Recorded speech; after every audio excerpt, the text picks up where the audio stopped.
Juana de Castilla, narrado por Mónica, para voz de mujer.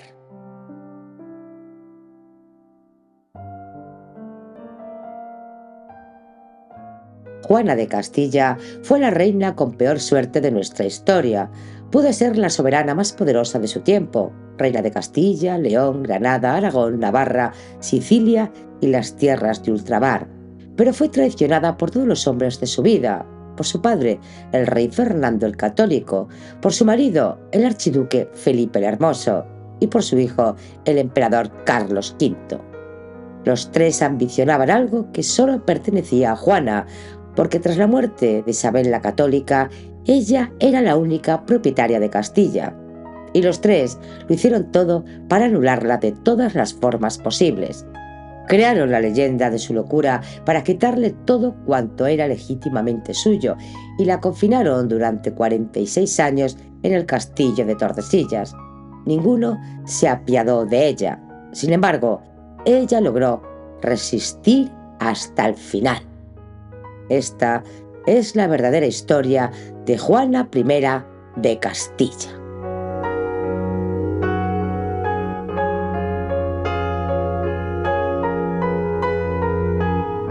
Capítulo 1. Atisbos de esperanza.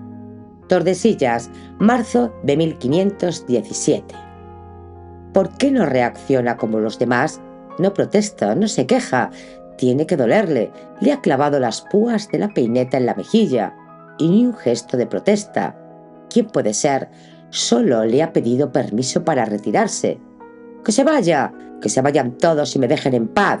Y tú no sigas peinándome. No soporto más esta tortura. Me haces daño. Eso es lo que deseáis todos, acabar conmigo. Pero señora, no sabéis el aspecto que tenéis.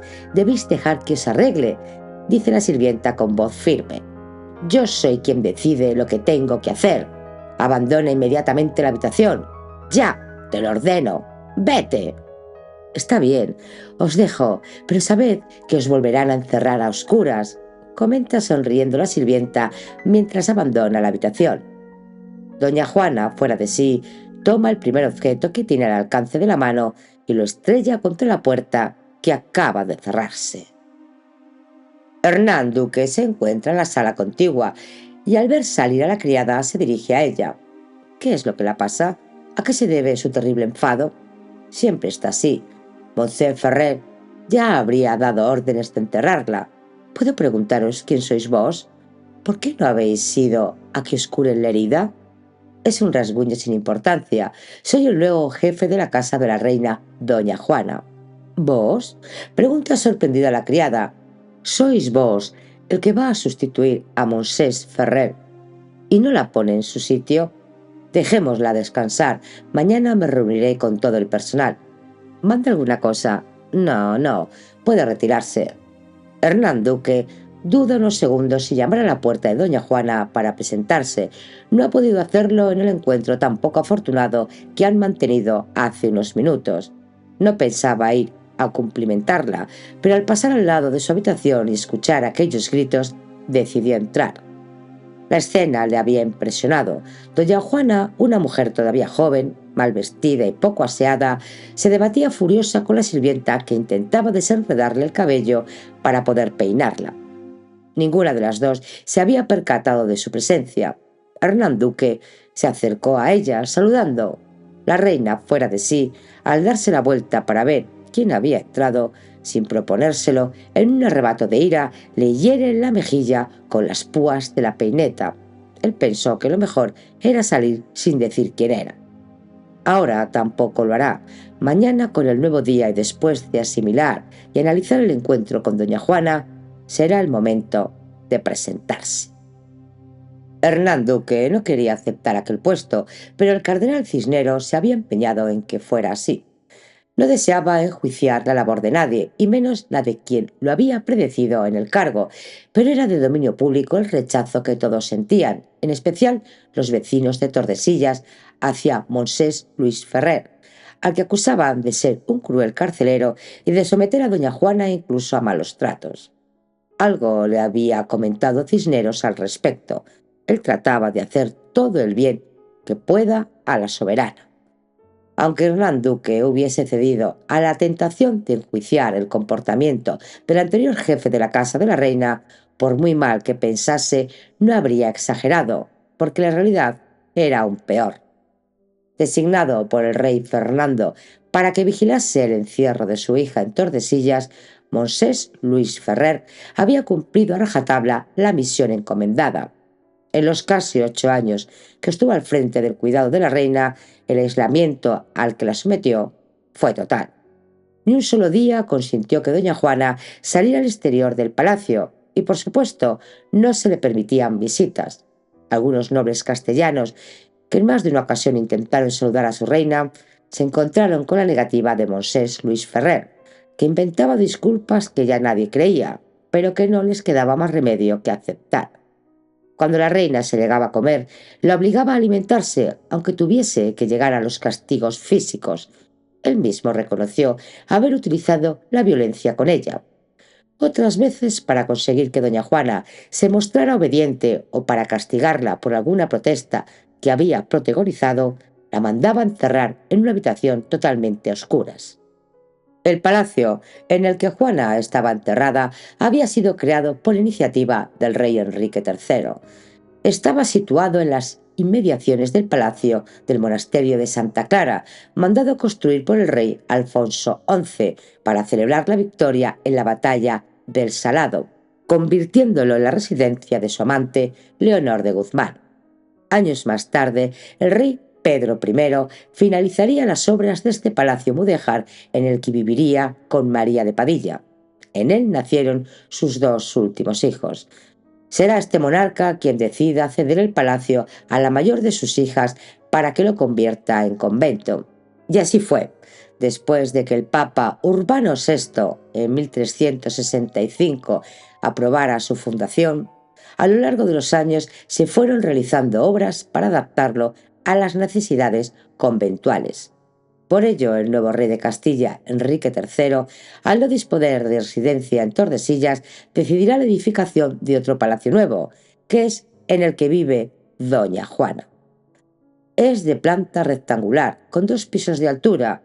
Cuenta con 3 puertas, una al sur, frente al Duero, otra al norte y la tercera mirando al oeste. Tiene un corredor exterior y en la fachada sur se levanta una torre cuadrada con 3 alturas. La última dispone de un pequeño mirador. En el interior tiene 2 patios y una pequeña huerta. Los materiales utilizados en su construcción no habían sido buenos, por lo que es preciso realizar continuas reparaciones. Doña Juana, la reina cautiva, será su última moradora.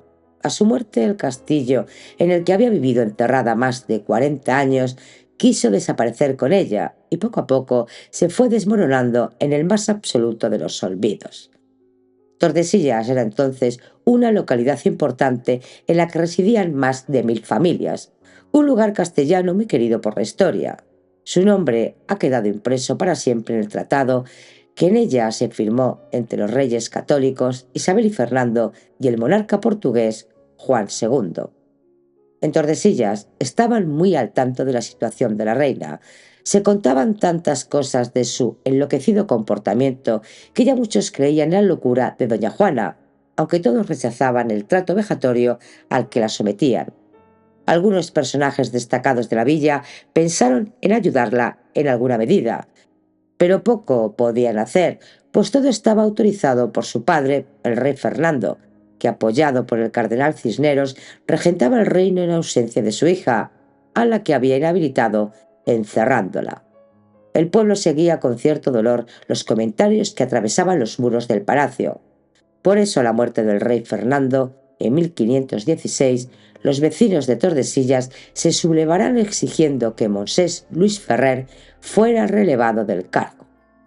El cardenal Cisneros estaba de acuerdo con las medidas que el rey Fernando había tomado respecto a su hija, de ahí que al fallecimiento de éste decida que la reina deba seguir enterrada, mientras él asume la regencia, según el testamento del rey católico, en espera de la llegada del hijo de doña Juana, Carlos. Cisneros, por tanto, mantiene el aislamiento de la reina. pero si tiene en cuenta las protestas de los vecinos de Tordesillas y la carta que doña María de Ulloa, camarera de la reina, le escribe dándole cuenta de las penalidades a las que estaba sometida doña Juana. Sus ojos no pueden soportar la luz, la cual no es de extrañar, ya que cuando no quería comer la encerraban en un cuarto oscuro hasta que cambiara de parecer. En los últimos tiempos no se le ha consentido entrar al monasterio de Santa Clara, donde se guarda el túmulo de don Felipe, que Dios tenga en su gloria. La he encontrado mucho peor de lo que me podía imaginar. Si el estado de Nuestra Señora mueve a compasión, otro tanto ocurre con la princesa Catalina, que a punto de cumplir 9 años no conoce el mundo fuera de este castillo. Cuanto haga vuestra eminencia para mejorar la suerte de Nuestra Señora, no dude de que será obra de gran justicia y gratísima a los ojos de nuestro Señor Jesucristo. En un gesto de cordura, tal vez de compasión, Cisneros cesa a Monsés Ferrer en sus funciones y nombra a Hernán Duque, al que conoce muy bien, pues ha luchado a su lado contra los moros. El hombre en el que se ha fijado es una persona en la que confía sin ningún tipo de reservas. El gesto que el capitán de las tropas castellanas, Hernán Duque, había tenido al ofrecerse a cambio de uno de sus hombres, padre de 7 hijos, que había sido hecho prisionero y que iba a ser asesinado por no poder pagar su familia el rescate exigido, le ennoblecía, al igual que su reacción posterior. El cambio de prisionero fue aceptado y el rescate solicitado para liberar ahora a Hernán se incrementó. No pertenecía a una familia muy pudiente y su anciano padre, para salvarlo, decidió el matrimonio de Hernán con una joven con problemas de salud, cuyo destino era quedarse soltera, pero de familia campesina con grandes posesiones. Con la dote conseguida por su padre, Hernán Duque fue liberado tras un año de cautiverio. Al poco de regresar a su pueblo contrajo matrimonio, cumpliendo el compromiso paterno. La joven esposa, que se llamaba María Micaela, mejoró a su lado de las convulsiones que padecía, pero al dar a luz en su primer embarazo, fallecieron ella y el bebé. Hernán Duque tomó entonces la decisión de hacerse monje franciscano.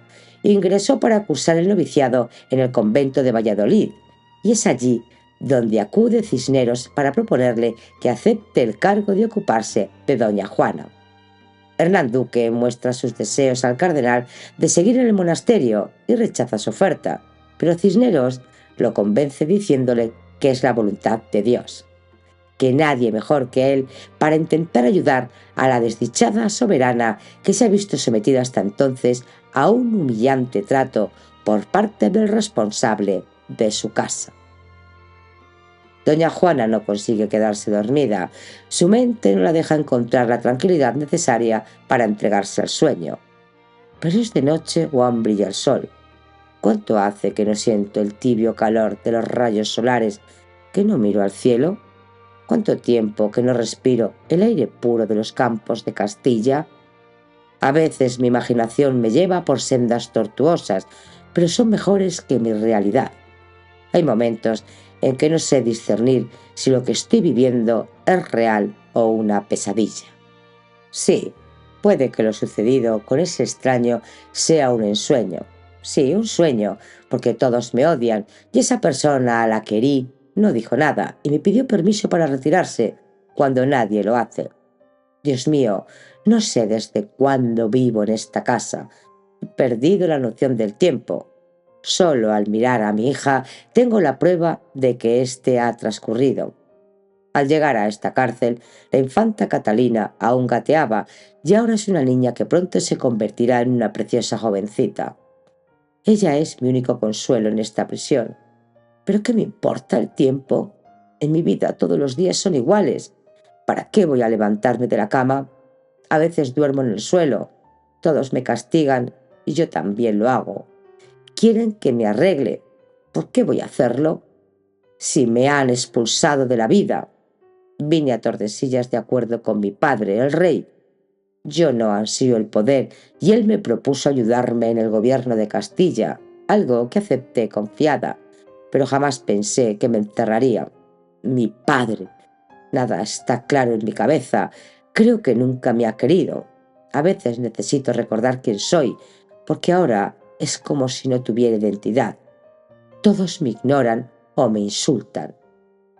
Yo soy Juana de Trastámara, tercera hija de los reyes católicos, doña Isabel y don Fernando.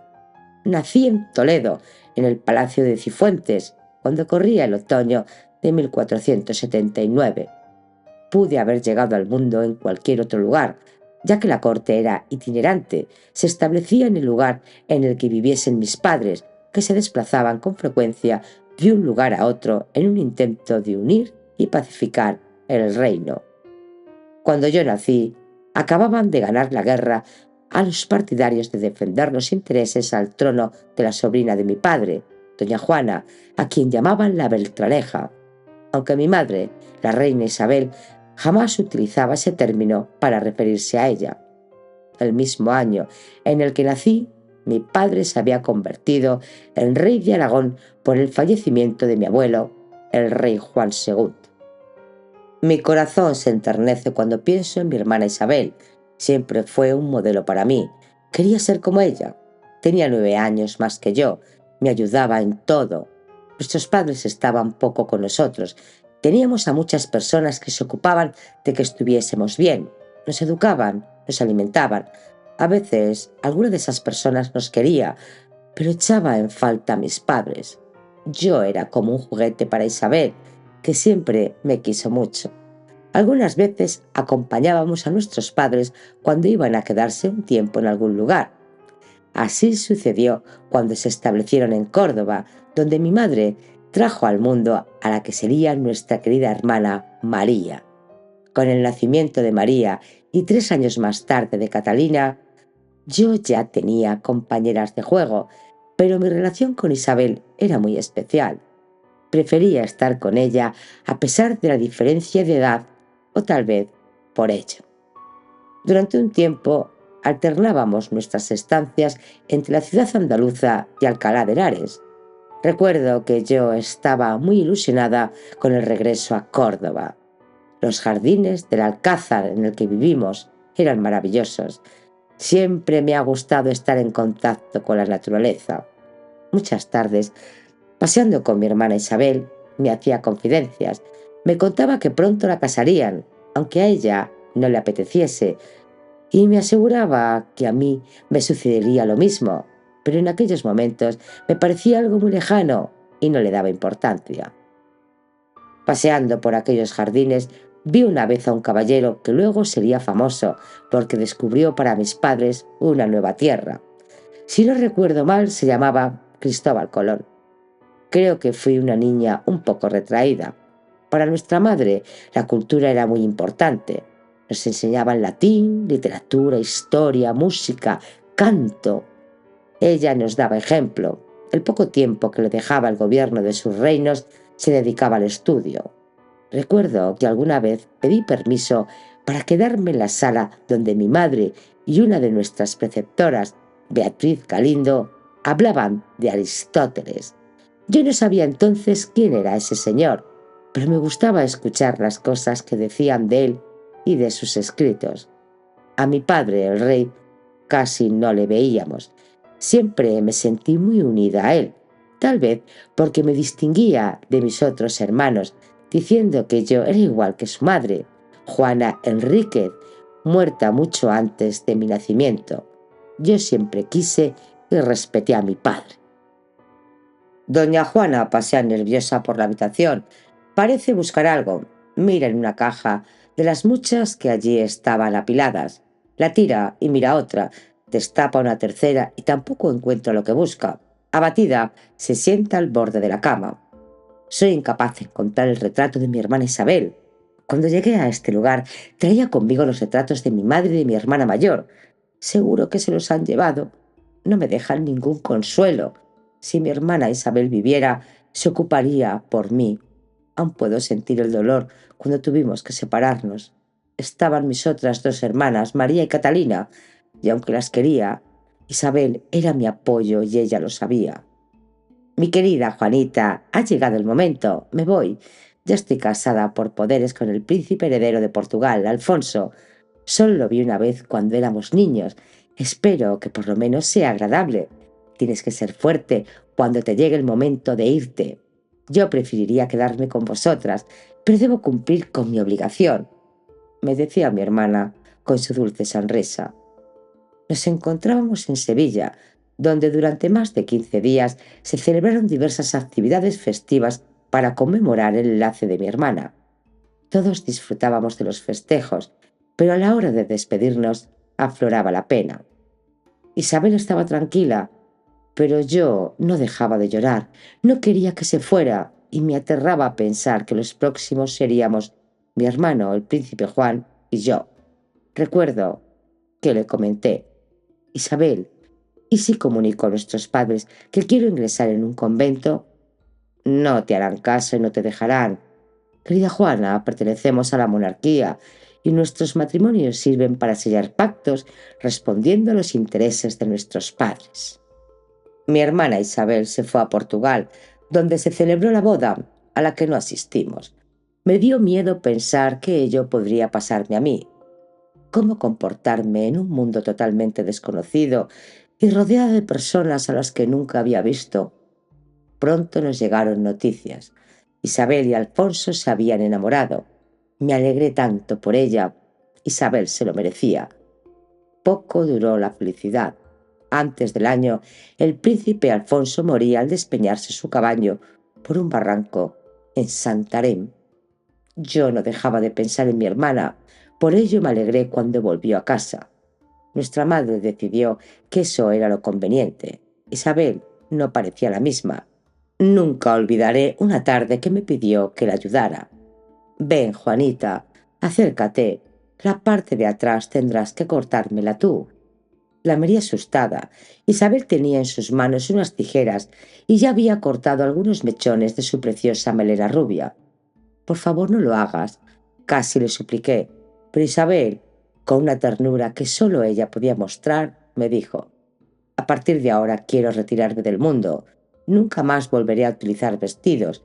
Mi único atuendo será esta túnica, me aseguró mostrándome un sencillo sayal. «¿Pero qué te dirán nuestros padres?», le pregunté angustiada. «Espero que me escuchen. Les voy a pedir autorización para ingresar en un convento. Y si no aceptan, les rogaré que no vuelvan a casarme». ¿Qué haría yo cuando decidieran mi futuro? Miraba a mis hermanas pequeñas, María y Catalina, que ajenas a nuestras preocupaciones jugaban felices. Mis padres escucharon a Isabel y no se pronunciaron sobre lo que les pedía. Mi madre le mostró mucho cariño y trató de tranquilizarla. Siempre tuve la sensación de que Isabel era su hija preferida.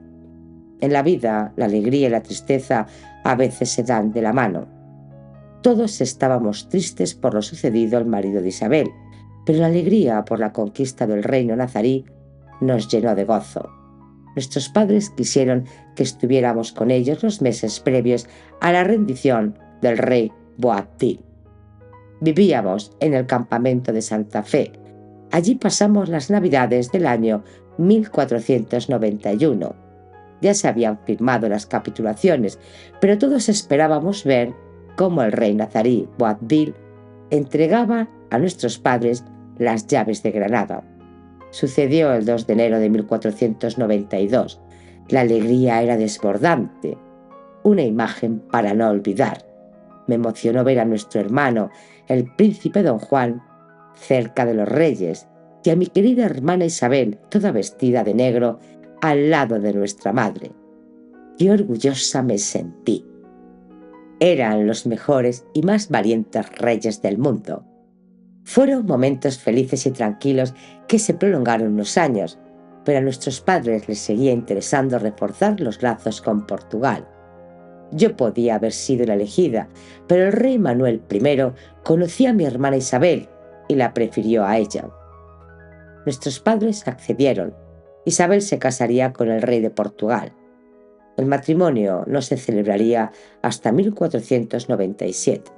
Antes, yo me iría a Flandes para casar con el archiduque Felipe el Hermoso, y de allí vendría doña Margarita, la hermana de Felipe, para casarse con mi hermano el príncipe Juan. De repente 3 bodas, y yo sería la primera. Comenzaron los preparativos para el largo viaje que debería emprender. A mí solo me apetecía estar sola encerrada en mi habitación. No quería ver a nadie. Mi madre decidió que el poco tiempo que tenía antes del viaje, recibir algunas lecciones de francés. Aquellos días no hablaba ni con mis hermanas, solo con Isabel, que venía todos los días a mi cuarto. Isabel me quería de forma especial. Fui la primera en llegar a su lado después de nuestro hermano. «Juanita, vas a ser muy feliz, ya verás». Dicen que en Flandes la gente es muy alegre y que en la corte se celebran fiestas sin cesar. Y con lo que a ti te gusta el baile, te divertirás y todos admirarán tu arte. ¿No recuerdas lo orgullosa que se sintió nuestra madre después de tu baile en Sevilla para celebrar mi boda? No insistas, Isabel. Sabes muy bien lo que me cuesta relacionarme. No soy simpática como tú. ¿Qué voy a hacer yo sola en aquel mundo desconocido? No estarás sola. Nuestros padres se han ocupado de designar y organizar una corte que viajará contigo para que te arropen y protejan. No tengo trato con ninguno, Isabel. Creo que soy invisible para los demás. Nadie cuenta conmigo. Esas son manías tuyas que pronto se te pasarán. Y llegó el momento. Viajamos a Laredo, en el norte. De su puerto partiría la flota. Tenía que viajar a un lugar lejano. Nunca había visto el mar. Pensé horrorizada que en medio de aquella inmensidad pasarían días, semanas. Mi madre me acompañó hasta el último momento. Mi padre no apareció ni unas letras de despedida. Mi padre, el mismo que me tiene aquí encerrada. Doña Juana pasea muy nerviosa por la habitación. De pronto se arrodilla en el suelo y agarrándose la cabeza con las dos manos, dice suplicante: «Dios, concédeme unas horas de sueño. Necesito descansar. Estoy cansada, muy cansada. Pero tú tampoco me escuchas.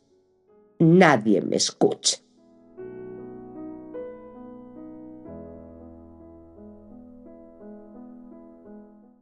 Capítulo 2.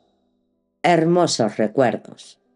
A la mañana siguiente, Hernán Duque de Estrada, después de despachar con el personal de servicio y de mantener reuniones con el médico Juan de Soto y con el confesor de la reina Juan de Ávila, considera que ha llegado el momento de pasar a cumplimentar a la soberana. Desde la antecámara manda a una de las doncellas que pase a comunicarle a la reina que el nuevo jefe de su casa desea presentarle sus respetos. Decidle que si ahora no le viene bien, puede volver cuando me diga. La doncella no puede evitar un gesto de sorpresa y se dirige a la habitación. A los pocos minutos regresa y mirando a Hernán Duque comenta: «Ella dice que os recibirá ahora». Hernán Duque, muy serio, la corrige: «¿Os estáis refiriendo a doña Juana, reina de Castilla? No volváis a decir ella. Utilizad su majestad, reina o señora. ¿Me habéis entendido?» «Sí, señor», asegura la doncella, que de repente se ha puesto muy seria. Hernán Duque golpea suavemente la puerta antes de entrar. La habitación está en semipenumbra. Solo un rayo de luz penetra por un ventanuco al que no se tiene acceso por su elevada altura. La estancia huele a cera, como si las velas hubieran estado encendidas todas. Ahora, solo una temblorosa llama ilumina una mesa, cerca de donde doña Juana está sentada. Antes de saludar a la reina, que se encuentra de espaldas a la puerta, Hernán Duque observa todo con atención. El lecho aparece intacto. Es posible, piensa, que doña Juana no se haya acostado o que ya lo hayan arreglado, pero le parece poco probable por el estado de abandono en el que se encuentra la habitación. Tiene que hacer bastante tiempo que nadie se ocupa de arreglarla. En las paredes cuelgan tapices que apenas se pueden ver por las cajas, baúles y telas apiladas por todas partes. En alguna de las mesas quedan restos de comida. La situación le parece penosa. Se acerca la reina. «Buenos días, señora. Soy vuestro humilde servidor, Hernán Duque de Estrada. He sido elegido para ser el jefe de vuestra casa». Se presenta mientras toma una de las manos de la reina, acercándola a sus labios en señal de respeto. Doña Juana, que con los ojos perdidos mira a algún lugar, solo existente para ella, al escuchar la voz reacciona lentamente y al fijarse en el rostro de quien es tan cortés y amable con ella, lo identifica inmediatamente y con toda naturalidad extiende su mano para acariciar la herida de la mejilla de Hernán Duque. No dice nada. Si la tarde anterior, la sorprendida por la reacción de aquel desconocido que no se había alterado ante la herida causada fue ella, ahora es él quien se impresiona con el gesto de afecto protagonizado por doña Juana. —¿Permitís que me siente? —pregunta Hernán Duque. —Por favor, perdonad que no os lo haya dicho. Ya he perdido la educación y las buenas costumbres. Buscad una silla en esta embarullada habitación. Esta mañana, señora, he hablado con vuestro médico, el doctor Soto, que me ha dicho que la salud de vuestra majestad es buena. Le he preguntado si os beneficiaría salir algunas tardes a dar cortos paseos y me ha dicho que sí. Doña Juana lo mira incrédula. —¿Me decís que voy a poder salir a pasear? —Sí, he oído comentar que sois una excelente amazona. Algún día podríamos hacer alguna pequeña escapada. Yo os acompañaré. —Me cuesta creeros. Seguro que todo es mentira. ¿Por qué ha decidido mi padre cambiar a mi carcelero? ¿Está él de acuerdo con lo que me estáis proponiendo? Hernán Duque no puede decirle que su padre, el rey Fernando, ha muerto. Cisneros le ha alertado para que no lo haga, porque la última voluntad del rey católico fue que todos los que tenían relación con la soberana mantuvieran secreto su muerte. No quería que doña Juana se enterase. Señora, comenzamos una nueva etapa. Yo me ocuparé de todo lo relacionado con vuestra persona. A partir de ahora las cosas van a cambiar. Muchos de los sirvientes directos de Monsés Ferrer han sido despedidos y él tampoco va a volver. Por fin mi padre ha escuchado mis ruegos. Doy gracias por ello a Dios. ¿Habéis visto a mi hija, la infanta doña Catalina? Pregunta la reina. Sí, he estado con ella. Ya he dado orden para que abran una ventana en la pared de su habitación. ¿Sabéis que también con ella se portan mal? Le pregunta doña Juana. Eso ya ha pasado. Estando yo aquí no volverá a suceder, asegura Hernán Duque, que a su vez añade: y si estáis de acuerdo, ordenaré que cambien las habitaciones de vuestra majestad a otras dependencias más soleadas que estas. ¿Sois real o todo obedece a uno de mis delirios? Pregunta incrédula la reina. A veces creo que mi vida es una pesadilla de la que voy a despertar en cualquier momento. ¿Dónde os gustaría despertar? Doña Juana se levanta de la silla y pasea lentamente muy pensativa. Hernán Duque la mira y piensa en lo hermosa que tuvo que haber sido, porque aún lo es. A pesar de su deplorable aspecto, conserva un atractivo muy especial. Calcula que tendrá unos 38 años. No puede por menos de sentir lástima por esta desgraciada mujer que vive enterrada desde los 30. —¿Cómo me habéis dicho que os llamáis? —le pregunta la reina. Hernán Duque de Estrada, señora. Hernán, no os conozco lo suficiente para contestaros a ese tipo de preguntas. Perdonadme por mi indiscreción, señora. No quería ofenderos. Si no mandáis nada, me retiro.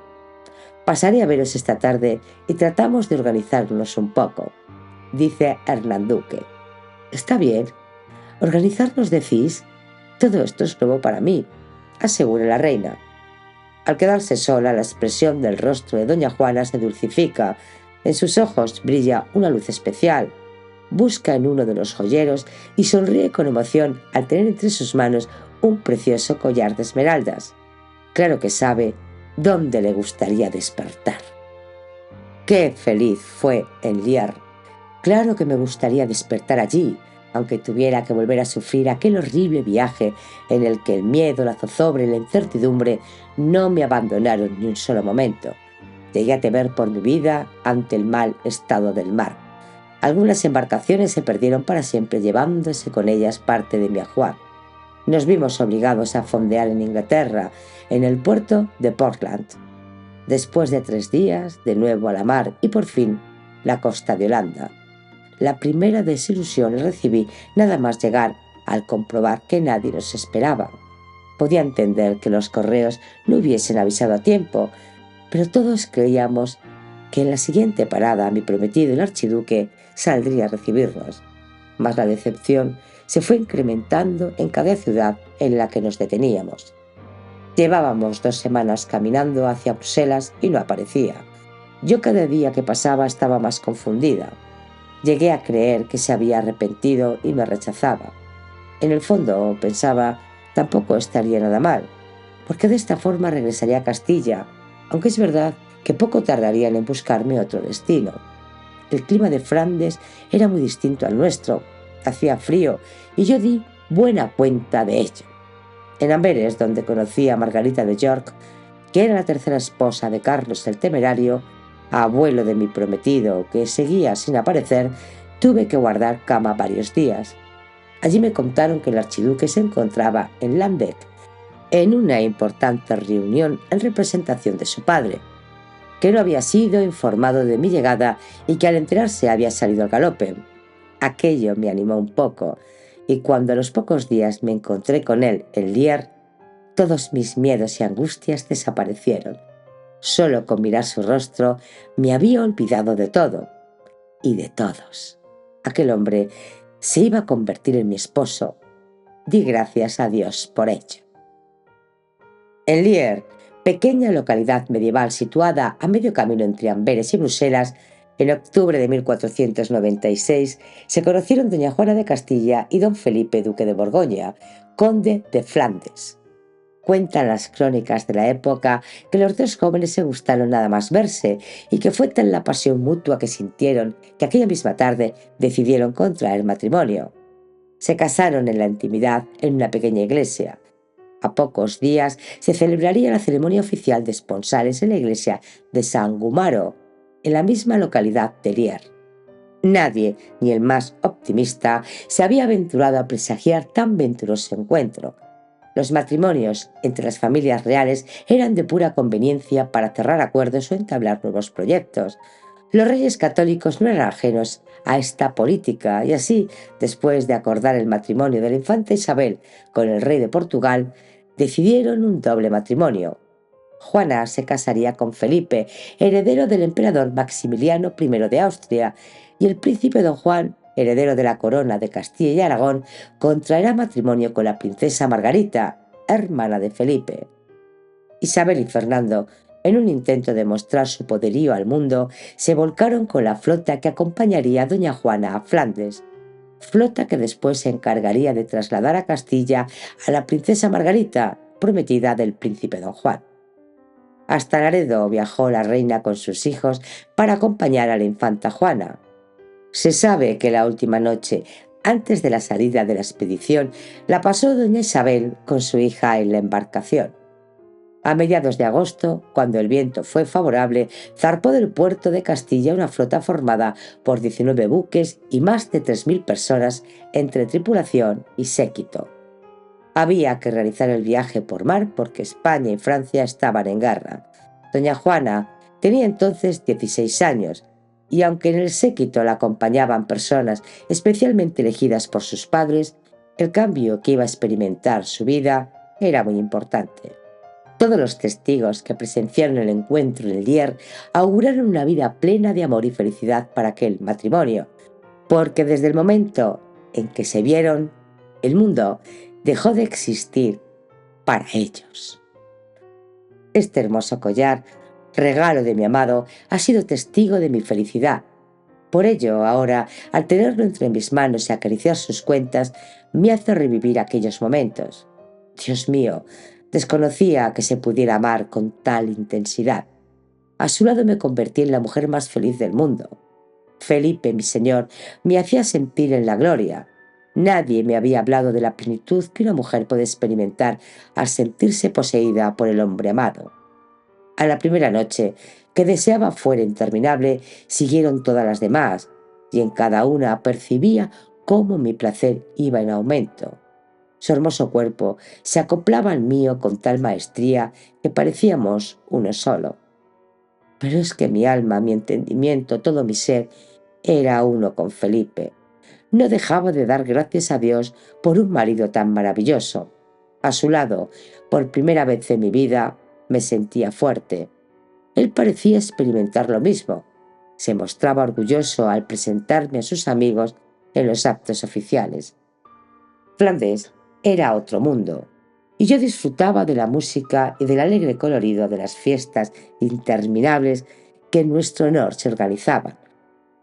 Muchas de las personas de mi séquito se escandalizaban con los trajes de las mujeres y por cómo éstas comían y bebían en compañía de los hombres, pero yo me sentía contagiada de la alegría y de las ganas de vivir y divertirse de aquella gente, aunque lo que más deseaba era quedarme a solas con Felipe, algo que él compartía.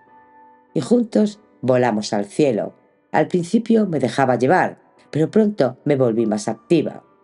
Mi apasionamiento y entregas eran totales, algo que a Felipe le agradaba sobremanera. La vida me sonreía como nunca lo había hecho.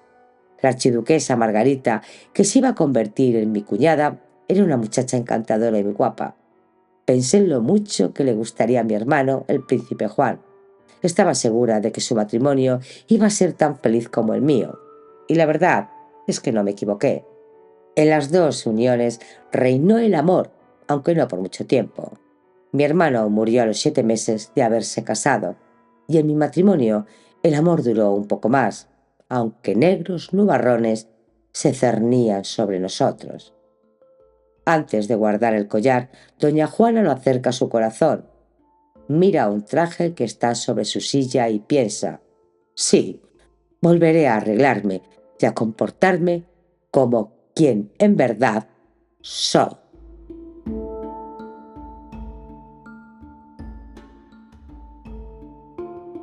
Capítulo 3. Heredera de Castilla, Tordesillas, en un lugar cerca del Duero. Al salir del palacio, Hernán Duque ayuda a doña Juana, que al enfrentarse a la luz se queda deslumbrada. Perdonadme, tenía que haber pensado en ello. Tal vez sea mejor que volvamos dentro, dice Hernán Duque. No, pronto me acostumbraré. Me cubriré con el velo. No renuncio a este paseo por nada del mundo. Todos estos días, desde que vos habéis llegado al castillo, el mal tiempo nos ha impedido salir, y hoy por fin puedo respirar aire puro. No termino de creérmelo. ¿Qué le ha pasado a mi padre para que haya cesado a Monsieur Ferrer? Seguro que nadie me lo dirá, pero doy gracias a Dios por su marcha y por su presencia, Hernán. Gracias, señora. ¿Tenéis hijos?, le pregunta doña Juana. No, mi mujer falleció al dar a luz a nuestro primer hijo y el niño no sobrevivió. Lo siento mucho. También mi hermana Isabel, reina de Portugal, murió al dar a luz. Yo estaba embarazada de mi primera hija cuando conocí la triste noticia. Pero el recién nacido no murió, ¿verdad?, pregunta Hernán Duque. No, el príncipe Miguel logró vivir, pero solo 1 año y medio. Su fallecimiento cambió mi vida para siempre, afirma doña Juana con un fondo de tristeza que en su mirada sobrecoge a Hernán Duque. Nadie en Castilla habría podido imaginar que un día la tercera hija de los reyes católicos, doña Juana, se convertiría en su heredera. La muerte del príncipe don Juan, cuando no había cumplido los 20 años, sumió a sus padres en la más profunda de las depresiones. Todas sus esperanzas de continuidad estaban puestas en él. Había sido educado para desempeñar la alta misión que le sería encomendada. Al dolor por la pérdida del hijo se sumaba la incertidumbre del futuro. Existía una pequeña posibilidad. La archiduquesa Margarita, esposa del príncipe, estaba embarazada, pero un parto prematuro terminó con todas las esperanzas. La heredera entonces pasó a ser la infanta Isabel, primogénita de los reyes y ahora reina de Portugal. Doña Isabel y don Fernando se pusieron en contacto con ella para que acudiera a Castilla y a Aragón, junto con su esposo, y ambos fueron jurados como herederos. Así lo hicieron. Isabel, que se encontraba embarazada, dio a luz en Zaragoza un niño, a quien le pusieron el nombre de Miguel. Ella falleció a las pocas horas. De nuevo los reyes católicos sufren un duro golpe, pero el pequeño Miguel encarna el futuro. Desean que se quede con ellos. Lo cuidarán y formarán para que un día les suceda en el trono. El niño heredará los tronos de Castilla, León, Granada, Aragón y Portugal. Su padre, el rey Manuel, regresa a Portugal. Doña Isabel vive pendiente del bebé. Miguel de la Paz ya ha cumplido año y medio. Parece que lo más difícil ha pasado, pero en junio de 1500 el pequeño fallece. Muchos piensan que alguna maldición pesa sobre el trono. Los reyes católicos, sobreponiéndose al dolor, comunican a Flandes su deseo de que doña Juana y don Felipe acudan a Castilla para ser reconocidos como herederos. Perdonadme, señora, sé que no debo haceros esta pregunta, pero deduzco por vuestra expresión que no os agradó convertiros en heredera al trono. ¿Me equivoco? Pregunta impertinente e inapropiada, dice doña Juana, pero os voy a contestar. Una hija de la gran reina, doña Isabel, siempre, siempre, siempre deberá manifestar su orgullo y agradecimiento por haber heredado su reino.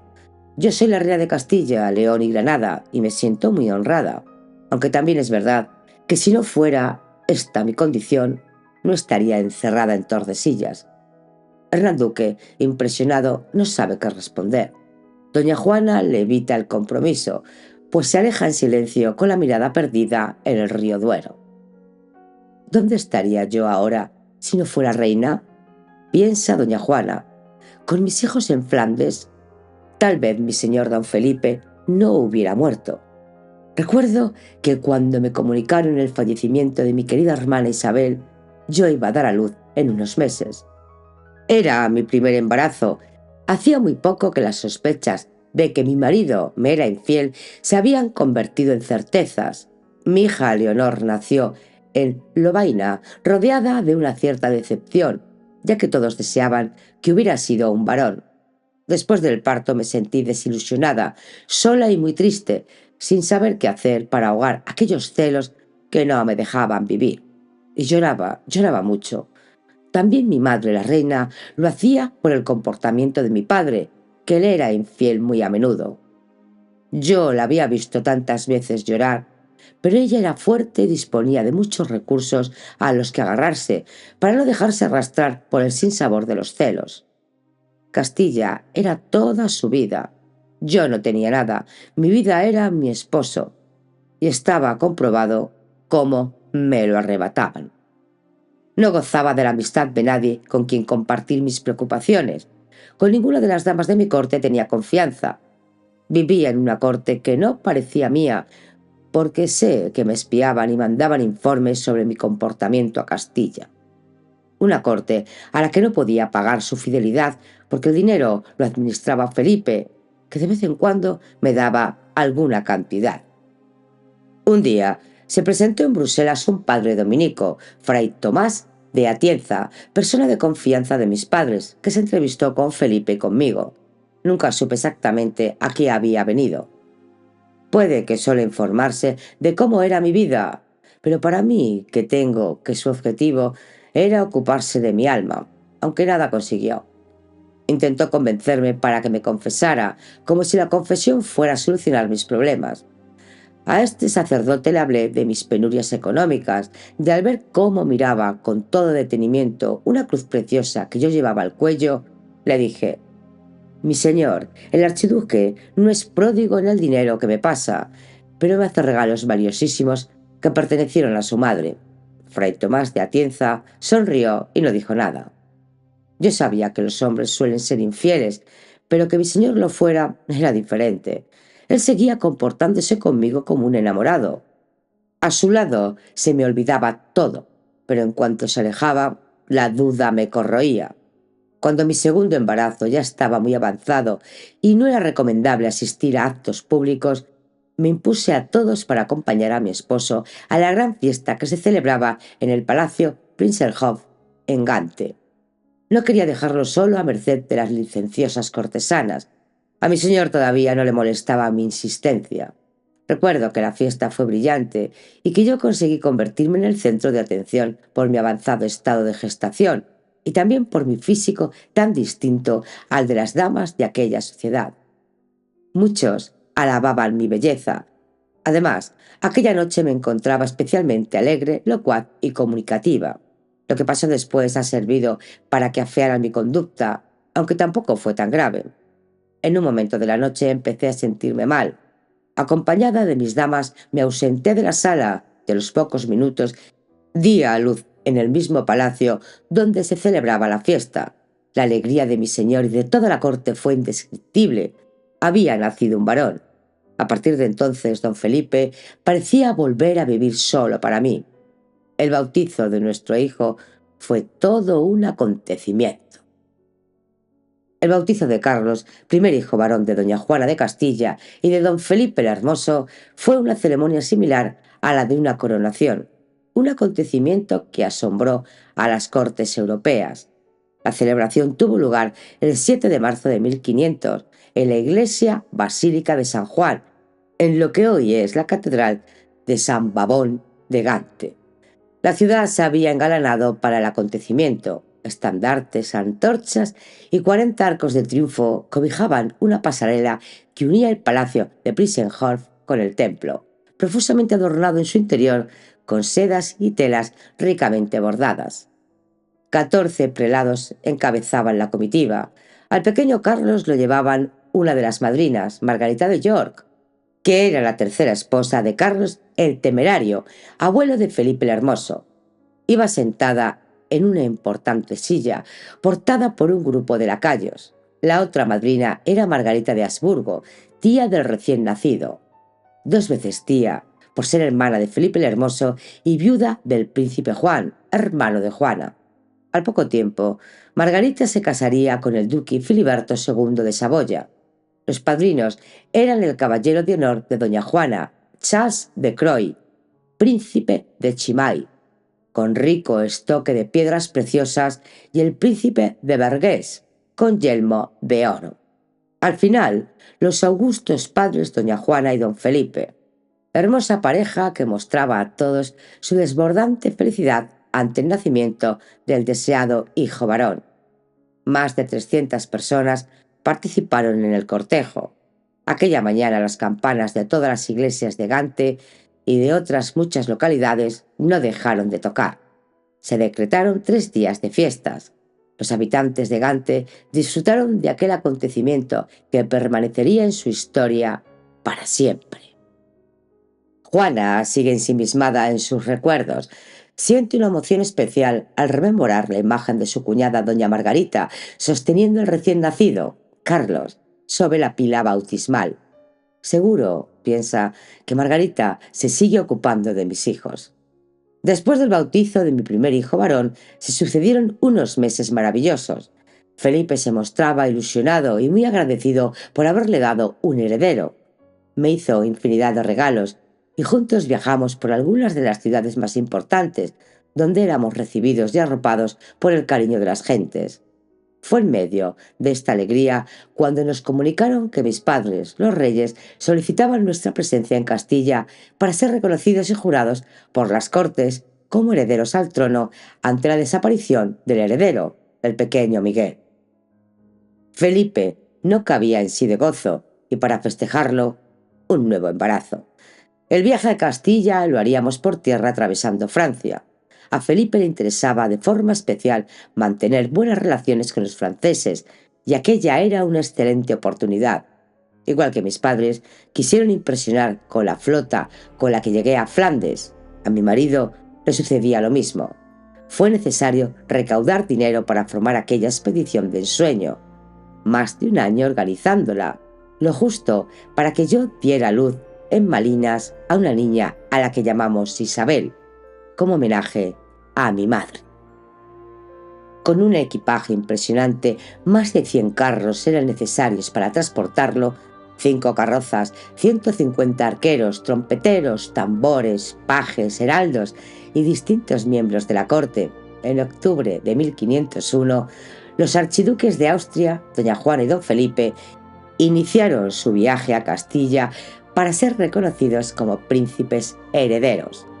A doña Juana le emocionaba el ansiado encuentro con sus padres. A don Felipe la posibilidad de convertirse un día en rey de Castilla, y le hacía sentir el más feliz de los mortales. También le entusiasmaba la posibilidad de encontrarse con su admirado Luis XII y presenciar el lujo y el boato de la corte francesa.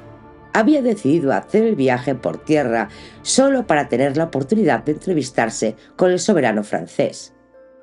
Para descansar un poco y también para conocer la hermosa ciudad, primero se detuvieron varios días en París, después se dirigieron al castillo de Blois, donde le esperaba el monarca francés y toda su corte. Los archiduques nunca se hubieran podido imaginar el importantísimo y fastuoso recibimiento que se les iba a tributar. En las crónicas de la época se cuenta que todas las autoridades del reino acudieron a darles la bienvenida.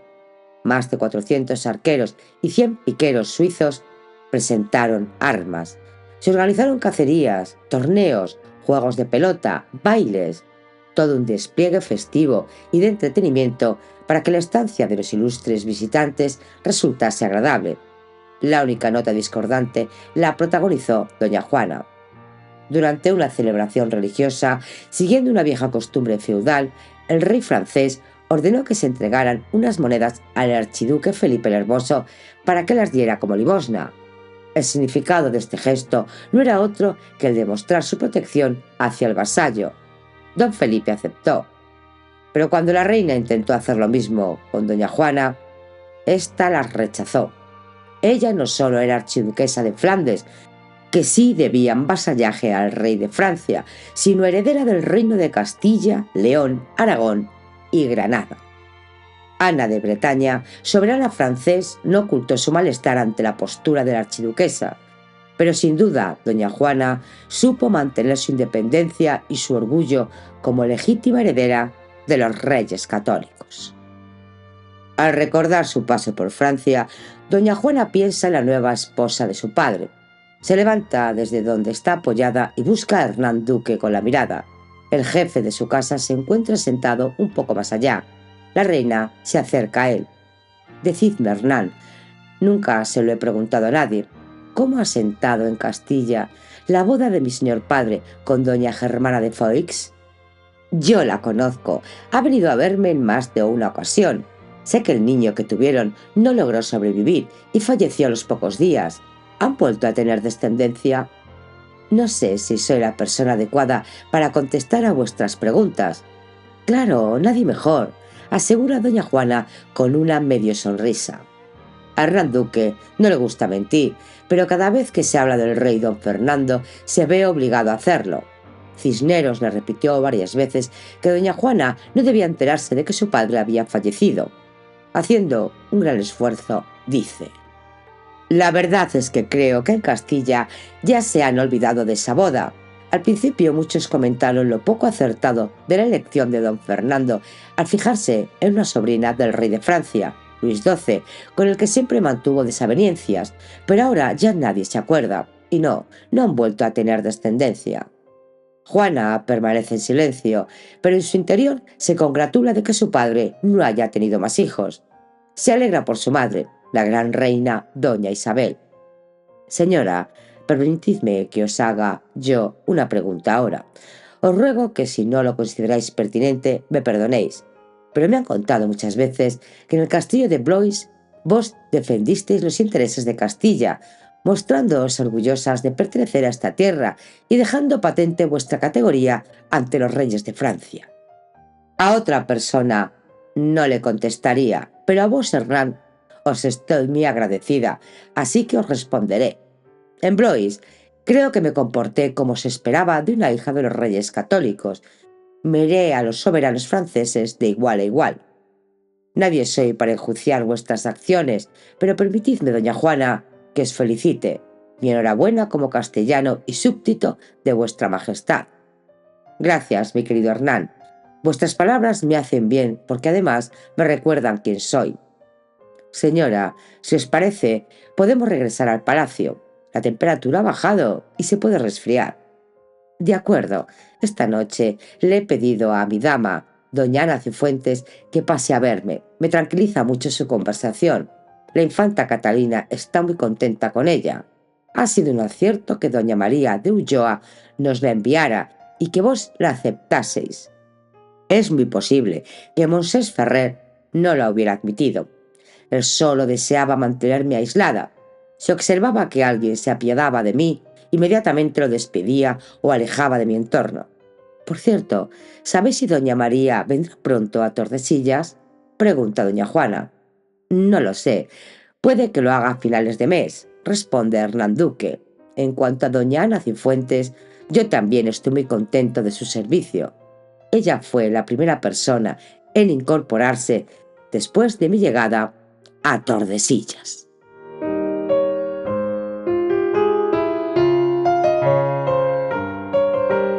Capítulo 4. La infanta doña Catalina. Tordesillas. Perdonadme, señora, por lo tarde que acudo a verla, pero he estado con la infanta. Tiene fiebre y empieza a salir una especie de sarpullido por la cara, anuncia la dama de la reina, Ana Cifuentes. Me acercaré a verla, sugiere doña Juana levantándose. Mejor no, doña Juana, puede ser algo contagioso. ¿Habéis tenido el sarampión? Me temo que doña Catalina está infectada. No, no lo he tenido. Y he cuidado de una persona que padecía esa enfermedad. ¿La ha visto el médico? Se interesa doña Juana. El doctor Soto no se encuentra en palacio. En cuanto regrese, la verá. Igual es una falsa alarma. De todas formas, es mejor prevenir, dice Ana Cifuentes. No temo al contagio. Como os decía, he estado en contacto con esa enfermedad y no me ha pasado nada, insiste la reina. Como queráis, señora. Aunque mejor, la visitáis mañana. La he dejado medio dormida. Está bien, pero no os quedéis conmigo. Estad pendiente de ella y que el doctor la vea nada más llegar. Así se hará, doña Juana. ¿Mandáis algo más?, pregunta Ana Cifuentes. No, gracias. Podéis retiraros. Doña Juana se queda sola, se acerca a la ventana, la han cambiado de habitación y ahora vive en una zona mucho más habitable. Es de noche y nada se ve. Presiente el río cercano, el río nunca duerme, se dice. A ella muchas veces no le ha quedado otro remedio que seguir su ejemplo, pero esta noche tiene la sensación de que dormirá plácidamente. Qué bien le ha sentado salir al exterior y pasear al aire libre, viendo los árboles, las casas, el río. Espera que la enfermedad de su hija no sea nada grave. El sarampión es cuestión de una semana aproximadamente. Ella lo sabe muy bien. Aún le parece estar viendo el rostro de su amado Felipe cuando llegaron a Olías. Ya llevaba unos cuantos días con dolor de garganta y molestias en la boca. El viaje a Castilla nos estaba resultando durísimo. Muchos de los carros con los que viajábamos tuvieron que quedarse en el camino, donde la nieve había hecho su aparición, aunque también vivimos momentos muy felices. Yo estaba muy contenta de volver a mi tierra, de la que me sentía muy orgullosa.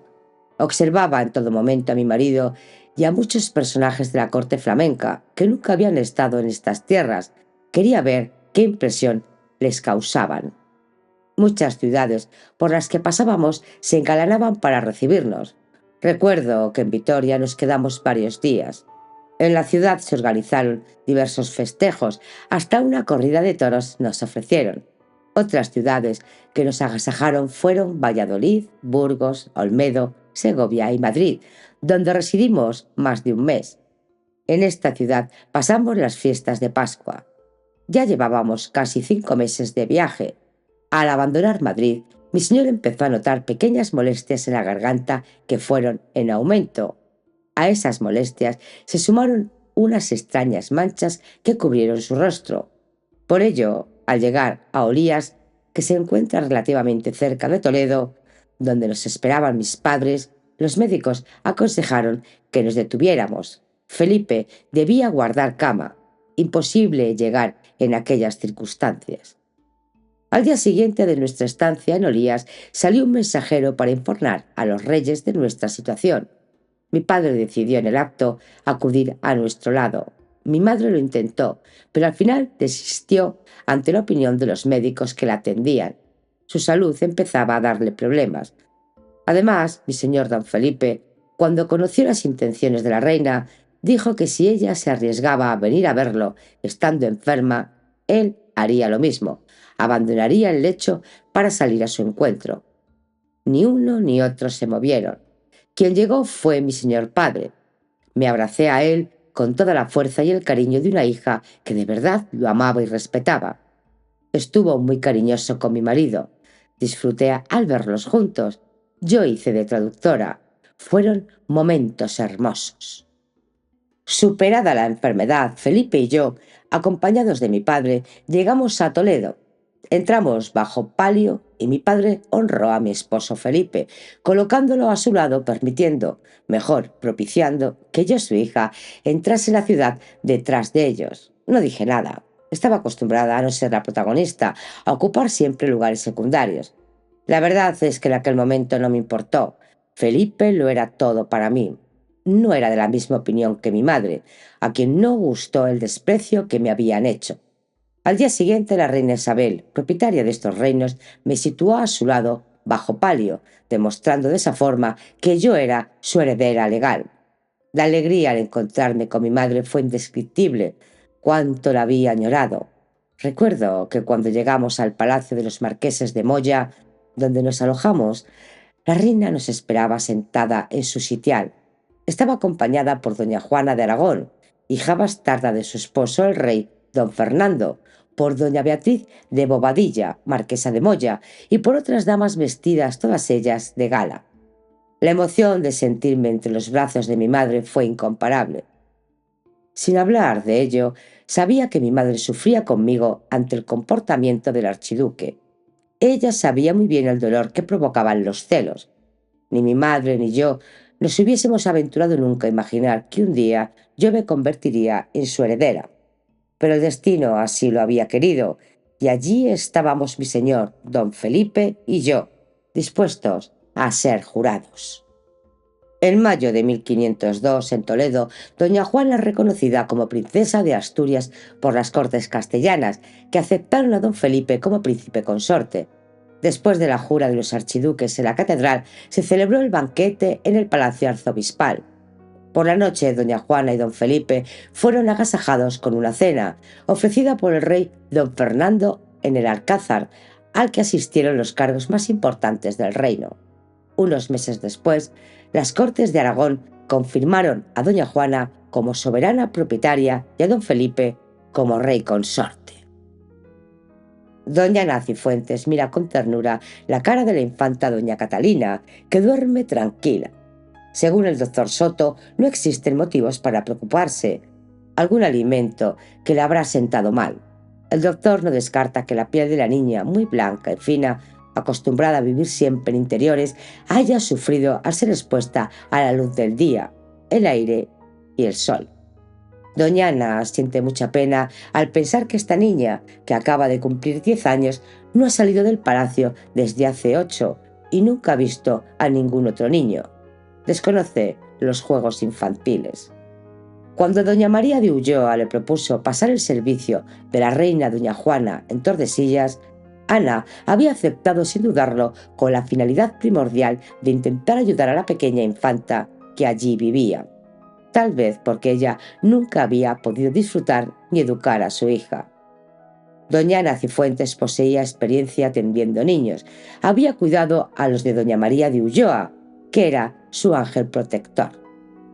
Ella se había quedado viuda muy joven. Un terrible incendio en la casa en la que vivía en el campo había terminado con la vida de su marido y con la de su única hija de un solo año de edad. A duras penas había logrado sobreponerse a la tragedia. Doña María de Ulloa, que conocía a su marido, se preocupó de ella buscándole ocupación, sobre todo para que no se sintiera sola. Y así comenzó a trabajar en su casa y a ocuparse de las niñas. Nunca se desligó de doña María, pero había prestado sus servicios también en otras familias. Se le daban bien los jóvenes. Era persona instruida y aunque no dependía de ella la educación de los pequeños, que tenían sus preceptores, sí resultaba perfecta para acompañarlos y muy especialmente para conseguir que se interesasen por la cultura. Sabía cómo atraerlos con juegos e historias divertidas. El primer encuentro con la infanta doña Catalina casi lo calificaría de asombroso. En un principio doña Ana sintió mucha pena al ver a aquella niña mal vestida, casi sin peinar y con una gran dulzura en su rostro. Pero luego, durante el diálogo, surgió la sorpresa. Doña Catalina, me llamo Ana Cifuentes, y a partir de ahora trabajaré en palacio. Soy dama de vuestra madre, la reina, y también me ocuparé de vos. Mucho gusto. Podremos salir a pasear. Me ha dicho el señor Hernán que alguna tarde me permitirá acercarme al pueblo, le comentó doña Catalina. Si os lo ha dicho, seguro que así será, respondió doña Ana.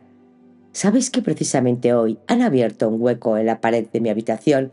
Estoy muy contenta porque puedo, desde esa pequeña ventana, ver la calle y a la gente que de vez en cuando pasa, y también algunos niños, dijo la infanta sonriendo. ¿No lo habíais visto nunca? Se asombró doña Ana. No, es la primera vez. Aquí solo viven personas mayores. Mi querida doña Catalina, ¿os habréis aburrido mucho? No, bueno, algunas veces un poquito, pero la música me gusta mucho y también bailar, y leo algunos libros. ¿Pero bailáis aquí? ¿Quién os ha enseñado a bailar? Preguntó doña Ana sorprendida. La reina. Cuando se encuentra bien, mi madre me enseña a tocar el clavicornio y bailamos juntas. Incluso hablo algo en francés. Como no nos dejan salir del palacio, pasamos mucho tiempo juntas. Ella me enseña todo, dijo la infanta. Doña Ana recuerda que después de aquella charla con la infanta había ido en busca de Hernán Duque para contarle lo que le había dicho la infanta y que a ella le resultaba muy difícil creer, pensando incluso que fantaseaba. No podía entender que doña Juana, encontrándose en el estado en el que decían que estaba, pudiese ocuparse de la formación de su hija. Pero era cierto. Ella misma ya ha podido participar de las reuniones musicales de madre e hija. Verdaderamente doña Juana se transforma cuando escucha o interpreta música. En el palacio siempre había un grupo de músicos, de los que la reina se encargaba personalmente, pagando sus servicios de inmediato. Ahora que lleva un tiempo en palacio, doña Ana ha empezado a entender muchas cosas. Está muy contenta de haber aceptado la propuesta de doña María para venir a Tordesillas. Le entusiasma colaborar con el jefe de la casa, don Hernán Duque, que es una persona muy sensible y que solo desea hacer más fácil la existencia de aquellas dos mujeres, madre e hija, que tristemente viven encerradas. A doña Ana le habían prevenido de lo difícil que podría resultar que doña Juana la aceptase. Los primeros días fueron en verdad muy complicados, pero sin duda jugó a su favor la relación con la infanta, que desde un principio funcionó muy bien. Doña Juana, al ver contenta a su hija, que era lo que más quería, amplió el margen de prueba y no la rechazó desde el primer momento, como hubiera sido lo habitual. Ahora vencida la prueba, doña Ana ha conquistado un poco a la reina, que de vez en cuando la invita a sus dependencias para que la lea poemas y le cuente historias. Doña Ana ya lo sabía, pero ha seguido los consejos de Hernán Duque, que siempre repite que el afecto abre todas las puertas. Hay días en los que la reina, debido sabe Dios a qué, no se encuentra bien. Entonces, lo que hay que hacer es respetarla y esperar que vuelva la tranquilidad. Doña Ana mira de nuevo a la infanta, que sigue durmiendo muy tranquila. La observa con detenimiento. Ninguna de sus facciones es similar a la de su madre. Tampoco su piel. La de la infanta es como de nácar, la de Juana mucho más morena. Dicen los que lo conocen que la infanta doña Catalina es en lo físico igual a su padre, el archiduque Felipe el Hermoso, que falleció antes de que ella llegara al mundo. De buena gana besaría sus mejillas, pero no lo hará. Sería una falta de respeto. Doña Ana se emociona pensando en cómo sería su niña ahora. Todo lo que hace se lo dedica a ella. Cuida de todos los niños a los que tiene cerca como si fueran su pequeña. Es la forma de manifestarle su amor. Algún día, piensa doña Ana, podré abrazarla a ella. Apaga la vela y muy despacio abandona la habitación de la infanta.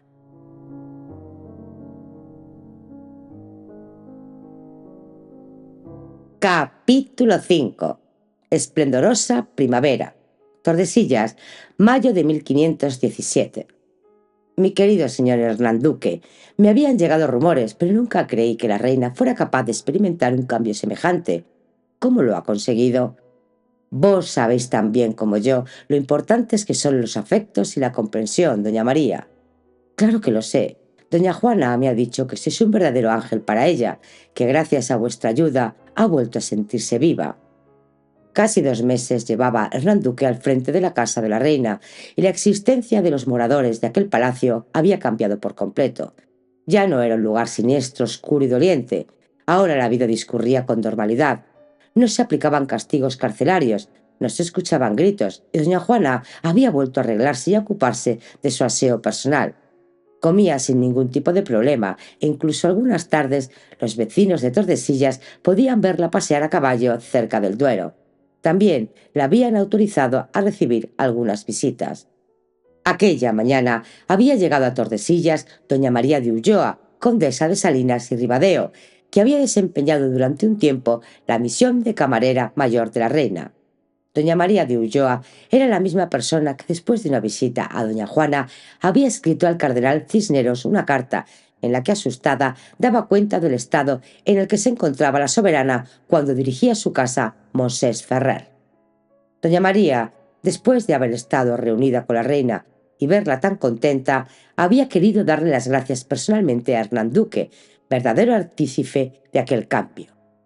Seguro que la reina exagera, solo trato de ayudarla, aunque a veces no es fácil, confiesa Hernán Duque en un gesto de sinceridad.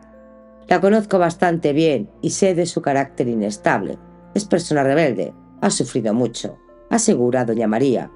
Os confieso, doña María, que a veces dudo de su enfermedad. Veréis, no entiendo cómo puede mantener una conversación en francés o en latín, no siendo sus lenguas maternas, comenta sorprendido Hernán Duque. Las hijas de Nuestra Señora, la reina doña Isabel, recibieron una esmerada educación. ¿Habláis con ella en francés? Muchas veces. A doña Juana le divierte porque, así dice ella, no se enteran los demás de lo que hablamos. Pero volviendo a lo que me planteabais, yo no estoy de acuerdo con la locura que dicen que padece nuestra reina, confiesa doña María. Puede que tengáis razón. Es verdad que muchos días su comportamiento no puede ser más normal, aunque en otros momentos pierde un poco el control, cuenta Hernán Duque, y así se lo he comunicado a cardenal Cisneros. Hernán Duque informaba periódicamente al cardenal Cisneros del estado y comportamiento de doña Juana. En la última de sus cartas le decía: «Hay ocasiones en que Nuestra Señora se muestra tan en razón que parece que podría ser la mejor de las reinas, pero de ahí a que pudiera gobernar siempre en razón, media gran trecho. Lo que no cabe duda es cuánto conviene razonar con amor, porque si se quiere torcer su voluntad, por fuerza, todo se desbarata». Todos perdemos el control en determinadas ocasiones y desconocemos las razones por las que ella reacciona así. Pensad que ha estado muy manipulada. Además, su comportamiento como esposa no ha seguido los cánones establecidos.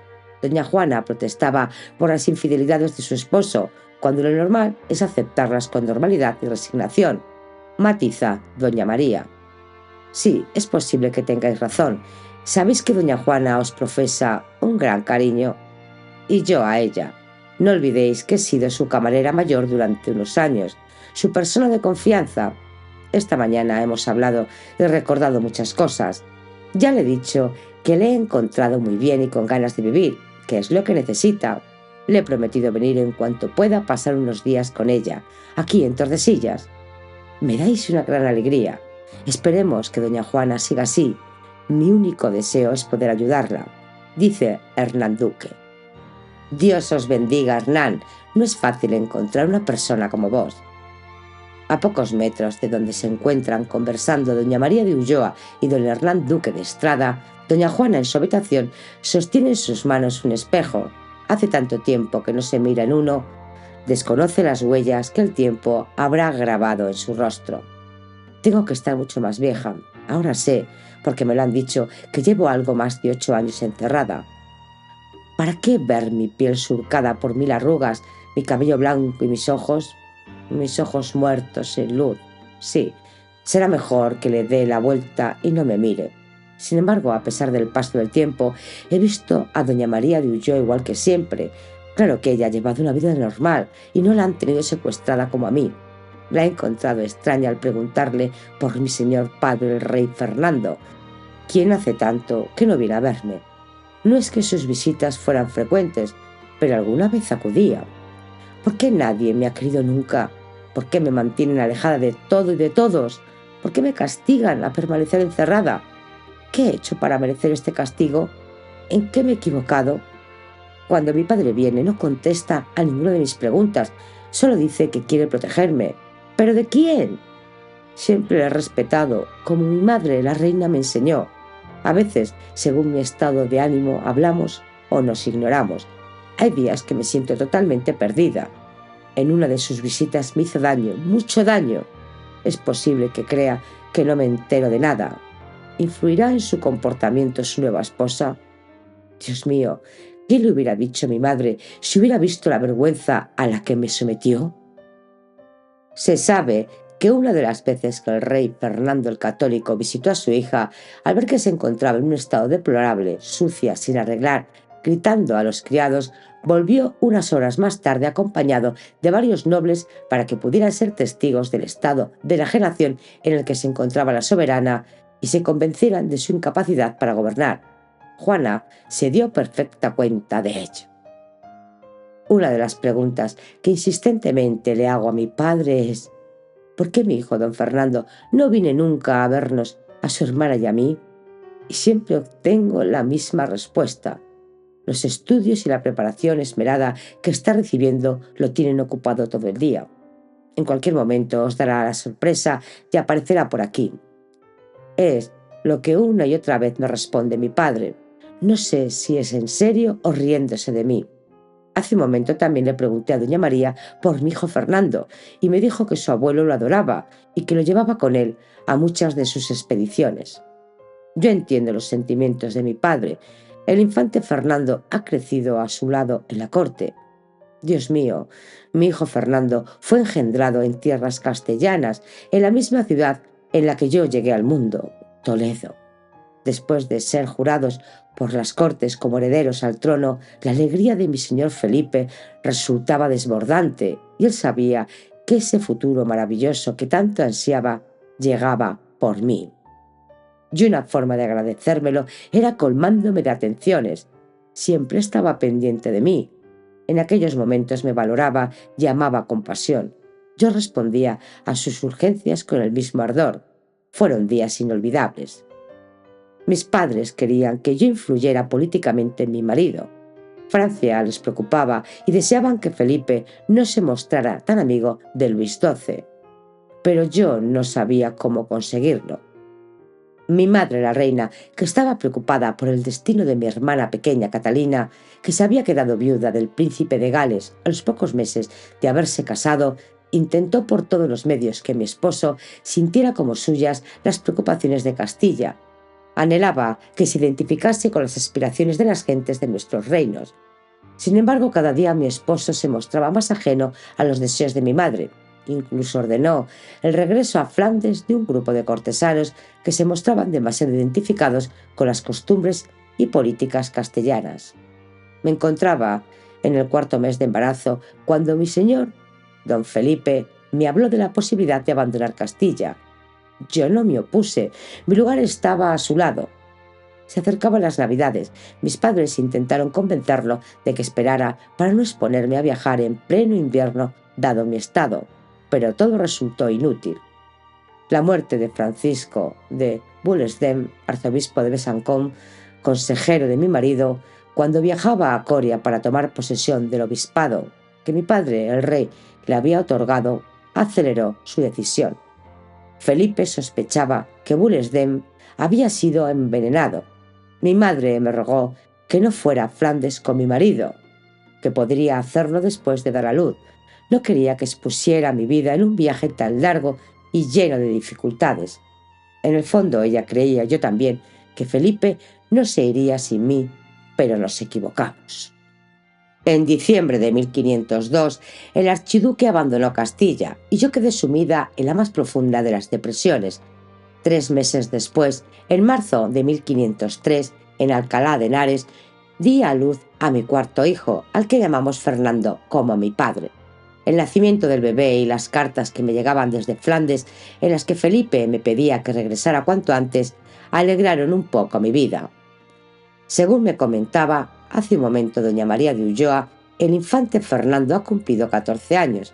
No tenía ni idea de su edad. He perdido completamente la noción del tiempo.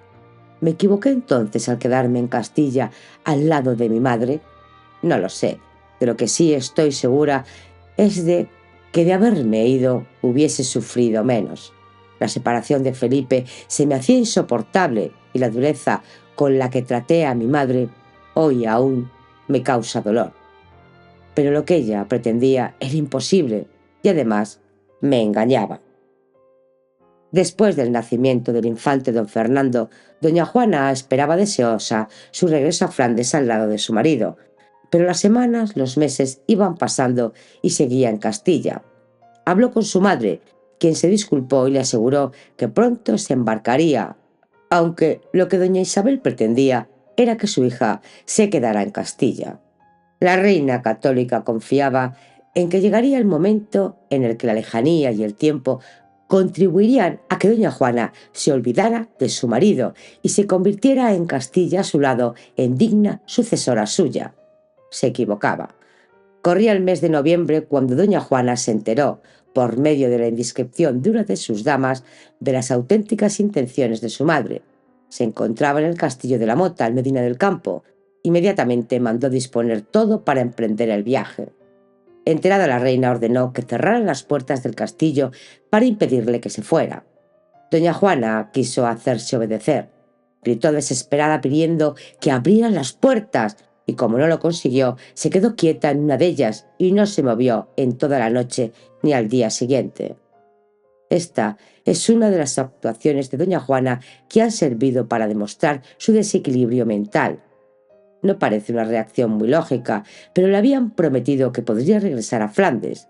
Y ya había pasado un año. ¿Cómo conseguir lo que tanto anhelaba? ¿Cómo hacer que su madre cumpliera la promesa? Doña Juana siempre ha estado sola. Tiene una corte que no ha sabido o no ha podido controlar. Las personas a su servicio obedecen a su marido o a su madre. ¿Por qué no acatan sus órdenes y abren las puertas del castillo? Da lo mismo que ella lo ordene. Su madre ha dicho que no, y todos la obedecen. ¿Qué puede hacer doña Juana para conseguir lo que quiere? No posee nada con lo que poder presionar y no sabe cómo convencer a su madre. Solo se tiene a sí misma, por eso adopta esa postura. Se queda toda la noche a la intemperie, en pleno invierno. Está dispuesta a morir para conseguir lo que quiere. Ese es el mensaje que le está mandando a su madre. No me interesa la vida si no puedo regresar al lado de mi marido. Con gran dolor, la reina doña Isabel, que ya se encontraba enferma, se trasladó a Medina del Campo para reunirse con su hija. Allí estuvieron varios días juntas. Sí, aún hoy me causa dolor muchas de las cosas que le dije a mi madre. Estaba tan enfadada que no podía dominarme. La acusé de deshacer mi matrimonio. Ella, que sabía muy bien, como le dije, lo que era un marido infiel, tenía que haberme ayudado y no favorecer la separación. Claro que yo era consciente de que mi madre lo hacía por el reino, pero no tenía en cuenta que a mí, quienes me interesaban, eran mi esposo y mis hijos. Es posible que mi madre nunca haya comprendido mi empeño en volver al lado de un marido que me era infiel, pero al final autorizó mi marcha a Flandes. Sé que no debo culparla, pero al retenerme tanto tiempo en Castilla, alejada de mi esposo, contribuyó a que Felipe, sintiéndose solo, se entregara sin ningún freno a todo tipo de aventuras. Doña Juana, con un brusco movimiento que denota su estado interior, abre uno de los baúles y lanza el espejo dentro de él. Es preferible que no me mire. Necesito tranquilizarme.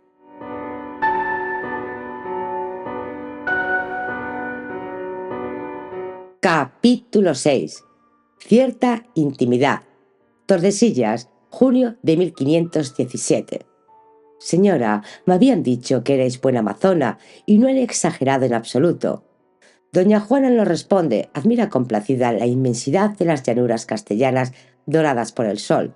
Desde hace un tiempo la reina le ha pedido a Hernán Duque que cabalgue a su lado, y no unos cuantos metros detrás como solían hacer al principio. ¿Sabéis, Hernán? Aún en mis días más felices en Flandes, echaba de menos esta luz y este paisaje. Allí las penas se hacen mucho más profundas por el clima. Así es, señora.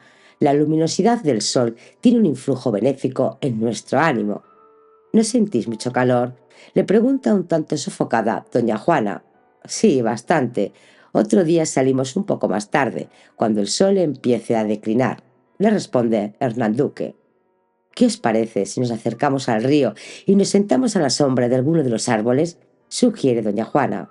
Como deseéis, señora. Sé de un buen recodo del río, cerca de aquí, que os puede gustar. Vayamos, replica la reina, espoleando al caballo. A la reina le agrada el paraje al que la ha llevado el jefe de su casa. Es un lugar muy tranquilo en el que se respira paz. Su rango le impide hacer confidencias a Hernán Duque. No deja de ser un subalterno, pero bendito sea. A veces siente deseos de romper todo protocolo y hacerle partícipe de sus pensamientos, como ahora mismo lo haría, pero guardará silencio. Seguirá el ejemplo de las aguas del Duero, cuyo murmullo solo a ellas pertenece.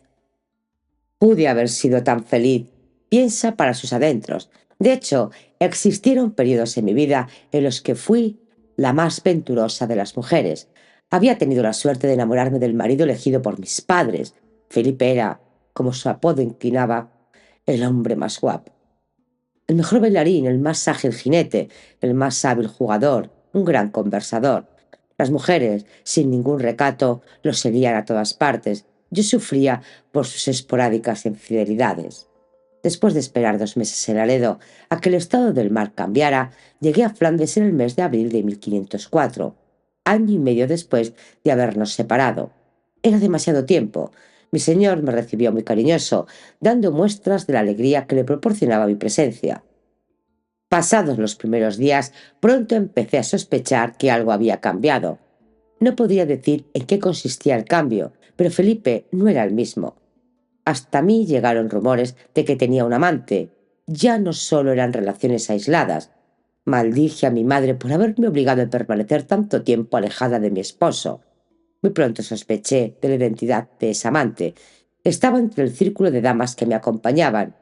No sé si por maldad o descuido, una tarde en la que reunidas bordábamos, pude ver una nota que le había enviado mi esposo. Aquello era algo que no podía consentir. Sentí que la ira me cegaba y con unas tijeras le corté su rubia melena a la vez que le gritaba e insultaba. Se armó tal revuelo que el mismo Felipe se presentó y delante de todas las damas tuvo el atrevimiento de llamarme la atención y abofetearme. A mí, a su esposa. Él, que mancillaba mi honor, me humillaba aún más maltratándome delante de los sirvientes. Me sentí morir. Me recluyó en mis habitaciones y ordenó a Martín de Moxica, que estaba a mi servicio, pero que era uno de sus incondicionales, que elaborara un informe sobre mi comportamiento. Después Moxica viajaría a Castilla para entregárselo a mis padres. Me estaban desacreditando ante todos, pero yo no podía permanecer pasiva. El doctor Lenday, experto en preparados de hierbas que conseguía calmarme en aquel infierno en el que vivía, me animó a utilizar los servicios de unas esclavas moras que estaban en mi corte. Así lo hice. Ellas me arreglaban y todos los días me sometían a baños aromáticos. Felipe quiso sustituirlas por personas cercanas a él, y como me negué, mi esposo envió a un propio para informarme de que si no prescindía de las moras, él no volvería a visitarme en mis habitaciones. Mi reacción fue la de despedir, eliminar de mi corte a la persona que había hecho de emisario y quedarme con las esclavas moriscas. La reacción de Felipe fue inmediata. Me encerró bajo llave en mis habitaciones. Aquella noche grité y golpeé la puerta sin cesar. Felipe cada día intentaba cambiarme alguna de las personas que más o menos me podrían ser afines por partidarios de él. Incluso despidió a mi confesor, fray Tomás de Salazar, diciéndole que era decisión mía. Yo también tomé mis medidas. Despedí de mi corte a todas las mujeres jóvenes y guapas. Solo me atendían damas mayores y poco agraciadas. También mi madre lo había hecho.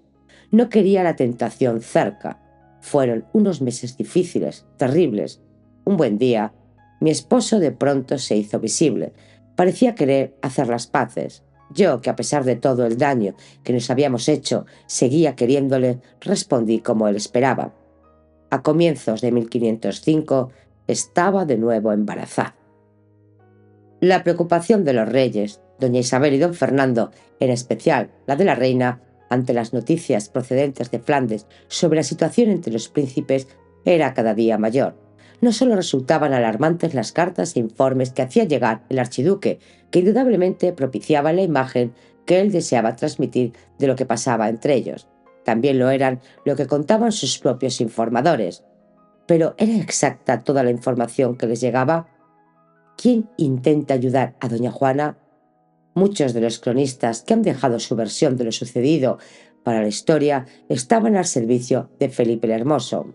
¿En quién se podía apoyar Juana si los mismos embajadores de sus padres no le entregaban las cartas que para ella enviaban desde la corte castellana? La salud de la reina se iba agravando, y tal vez debido a las noticias recibidas de Flandes. La reina se decidió a introducir un codicilo en su testamento. Doña Isabel falleció en Medina del Campo en noviembre de 1504.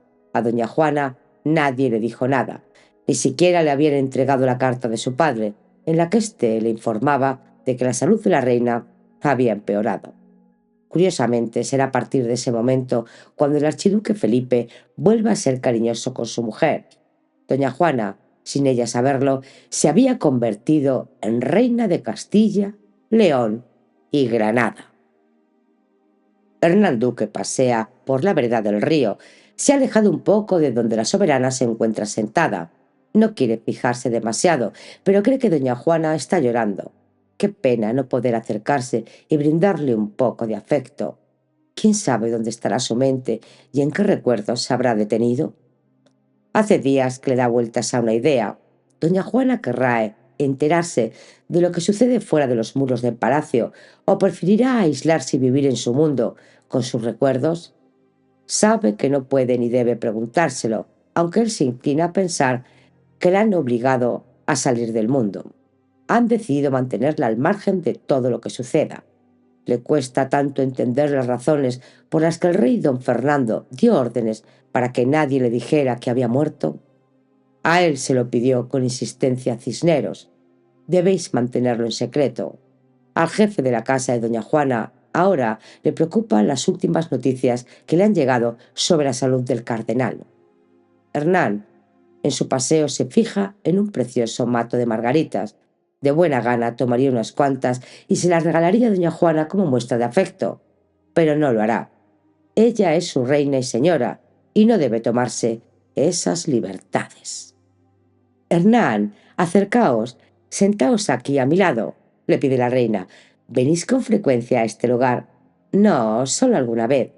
Pues a partir de ahora, cuando salgamos a pasear, haremos siempre un pequeño descanso aquí. Es una zona con un encanto especial. Nunca me había parecido tan hermoso el río Duero. Por cierto, Hernán, ¿qué sabéis de mi señor padre? Hace mucho que no viene a verme. Le he preguntado a doña María de Ulloa por él, y no me ha dicho nada. Me temo, señora, que esa será también mi respuesta. Es posible que se encuentre fuera de Castilla, y por ello no ha podido venir a veros, responde Hernán, un tanto nervioso e incómodo al tener que mentir. ¿Y del cardenal Cisneros? ¿Qué sabéis? Sigue preguntando la reina. Algo en el tono de voz de doña Juana lleva a Hernán Duque a sospechar si no sabrá algo. En realidad, ahora recibe algunas visitas y alguien ha podido contarle lo sucedido de su padre. Del cardenal no sé nada, lo que significará que estará bien. Vuelve a mentir Hernán. Cuánto me alegro, pues su edad es avanzada.